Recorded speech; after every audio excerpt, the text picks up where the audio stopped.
Bayangkan satu adegan yang penuh tekanan di bumi Elbaf. Langitnya gelap, bukan sekadar malam biasa, tetapi seperti dunia itu sendiri sedang berduka.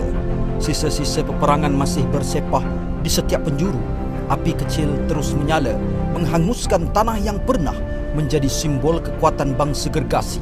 Aura yang ditinggalkan oleh Imu masih terasa berat dan menyesakkan dada, seolah-olah setiap nafas yang diambil memerlukan kekuatan luar biasa. Ini bukan sekadar tekanan fizikal, tetapi tekanan eksistensi, seolah-olah seluruh dunia tunduk kepada satu entiti yang tidak sepatutnya wujud dalam bayang-bayang lagi.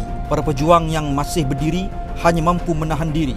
Lutut mereka hampir goyah, bukan kerana keletihan semata-mata, tetapi kerana kehadiran sesuatu yang melangkaui logik manusia. Dan dalam saat genting itu, sesuatu berubah. Angin yang bertiup tiba-tiba terasa berbeza. Ia bukan sekadar hembusan semula jadi yang melintasi medan perang, tetapi angin yang membawa kehadiran, presence yang cukup untuk membuatkan semua orang berhenti, walaupun hanya untuk sesaat. Haki. Namun ini bukan haki biasa yang pernah mereka rasakan sebelum ini. Ini adalah haus syoko haki bertahap yang begitu halus dan terkawal, tetapi dalam masa yang sama cukup dominan untuk memaksa battlefield itu menjadi sunyi.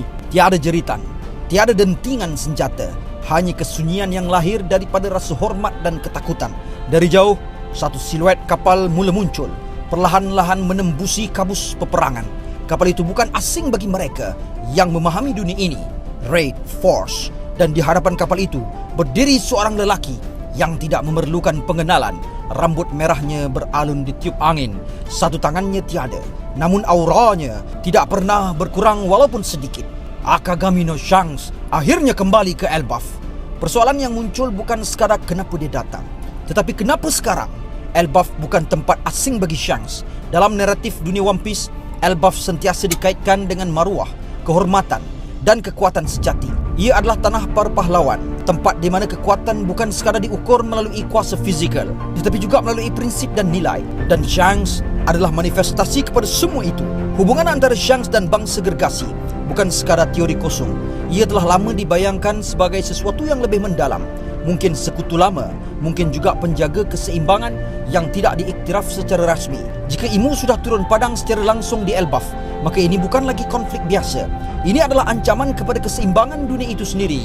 Dan dalam dunia One Piece, hanya segelintir individu yang benar-benar bergerak untuk menjaga keseimbangan itu. Shanks adalah salah seorang daripadanya. Bayangkan, Imu berdiri di tengah medan perang. Aura gelap masih menguasai setiap inci kawasan. Tiada siapa yang berani mendekat. Bahkan mereka yang kuat seperti Roronoa Zoro atau Sanji pun terpaksa mengakui tekanan yang luar biasa itu. Dan dalam keheningan itu, satu suara kedengaran. Tenang, tetapi penuh autoriti. Cukup sampai di sini. Semua kepala berpaling serentak. Shanks berjalan ke hadapan. Langkahnya perlahan, tidak tergesa-gesa, tetapi setiap langkah membawa berat yang tidak dapat dijelaskan. Tiada senyuman seperti kebiasaannya, tiada gurauan santai yang sering menjadi identitinya. Wajahnya serius, lebih serius daripada apa yang kita pernah lihat sebelum ini. Imu memandang Shanks, namun cara pandangan itu berbeza. Tidak seperti pandangannya terhadap Zoro atau Sanji. Dalam renungan itu terdapat sesuatu yang lebih dalam, pengiktirafan. Seolah-olah mereka bukan sekadar dua individu yang bertemu buat pertama kali, tetapi dua entiti yang sudah lama menyedari kewujudan masing-masing. Jika Shanks benar-benar muncul di Elbaf, maka implikasinya sangat besar. Ini bukan sekadar pertembungan dua ideologi yang bertentangan. Di satu sisi, Imu mewakili kuasa mutlak world government, sistem yang mengawal dunia dari bayang-bayang, memanipulasi sejarah dan menentukan masa depan mengikut kehendaknya. Di sisi lain, Shanks berdiri sebagai simbol keseimbangan dunia luar, bukan sebagai pemerintah, tetapi sebagai penyeimbang. Dia tidak memerintah, tetapi kehadirannya cukup untuk menghalang dunia daripada jatuh ke dalam kekacauan sepenuhnya. Apabila dua kuasa ini bertembung, ia bukan sekadar perlawanan fizikal, ia adalah pertembungan falsafah antara kawalan mutlak dan kebebasan yang terkawal. Namun teori ini tidak lengkap tanpa melihat sisi yang berlawanan. Bagaimana jika Shanks langsung tidak muncul di Elbaf? Bagaimana jika semua ini hanyalah jangkaan yang terlalu awal? Shanks bukan seperti Monkey D. Luffy yang bertindak berdasarkan emosi dan naluri. Setiap pergerakan Shanks adalah strategik, dirancang dengan teliti dan seringkali mempunyai tujuan yang lebih besar daripada apa yang terlihat di permukaan. Jika dia tidak datang ke Elbaf, mungkin kerana dia mengetahui sesuatu yang lebih besar sedang berlaku di tempat lain. Elbaf mungkin hanyalah trigger point, bukan medan pertempuran terakhir. Fokus sebenar Shanks mungkin berada pada ancaman lain seperti Marshall D. Teach atau Mystery Road Poneglyph, atau bahkan rahsia sebenar Lovetale yang menjadi destinasi akhir segala konflik. Selain itu, dari sudut naratif, Elbaf jelas sedang dibentuk sebagai pentas utama untuk Luffy. Ini adalah saat di mana Luffy perlu berdepan dengan realiti dunia yang sebenar, bukan sekadar sebagai lanun yang mengejar impian, tetapi sebagai individu yang bakal mengubah dunia. Jika Shanks masuk ke dalam konflik ini, dia berisiko mencuri spotlight daripada Luffy, dan berdasarkan cara penceritaan Ichiro Oda, setiap watak mempunyai momen mereka sendiri.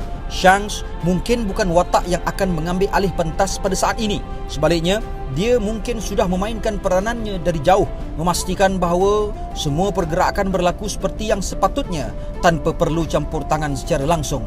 Lebih menarik lagi, terdapat kemungkinan bahawa Shanks sebenarnya sudah menjangkakan kemunculan Imu, dan jika itu benar, keputusannya untuk tidak datang ke Elbaf bukanlah kelemahan tetapi strategi. Dia mungkin mahu Luffy sendiri berdepan dengan ancaman sebenar dunia. Ini selari dengan bagaimana Shanks membimbing Luffy sejak kecil, bukan dengan melindungi sepenuhnya tetapi dengan memberi ruang untuk berkembang. Dari kehilangan tangan demi menyelamatkan Luffy hingga menyerahkan topi jerami sebagai simbol kepercayaan, Shanks sentiasa berada di belakang tabir, bukan di hadapan. Tambahan pula, dunia One Piece kini berada dalam fasa endgame, di mana pelbagai kuasa besar sedang bergerak serentak.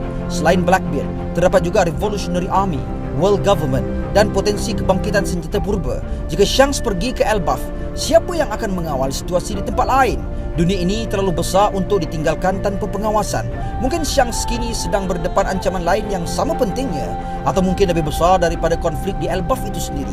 Akhirnya, jika kita melihat corak kemunculan Shanks dalam cerita, satu perkara menjadi jelas: dia jarang muncul di awal konflik.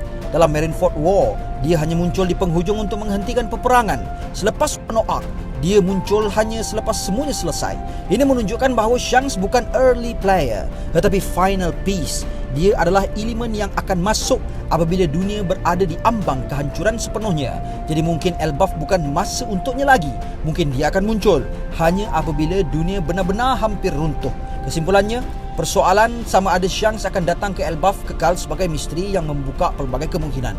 Jika dia datang, ia akan menjadi pertembungan epik antara penjaga keseimbangan dunia dan penguasa sebenar yang bersembunyi di bayang-bayang.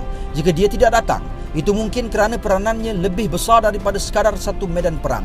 Namun satu perkara pasti, jika Shanks dan Imu benar-benar bertembung, dunia One Piece tidak akan pernah sama lagi. Ini bukan sekadar perlawanan kekuatan, tetapi pertembungan ideologi yang akan menentukan arah masa depan dunia. Dan apabila dua entiti seperti ini akhirnya bersemuka, sejarah itu sendiri akan terpaksa berubah. Kami bangga kisah hebat buat semua. Teruskan langkah, tiada henti. Kami setia mengikuti.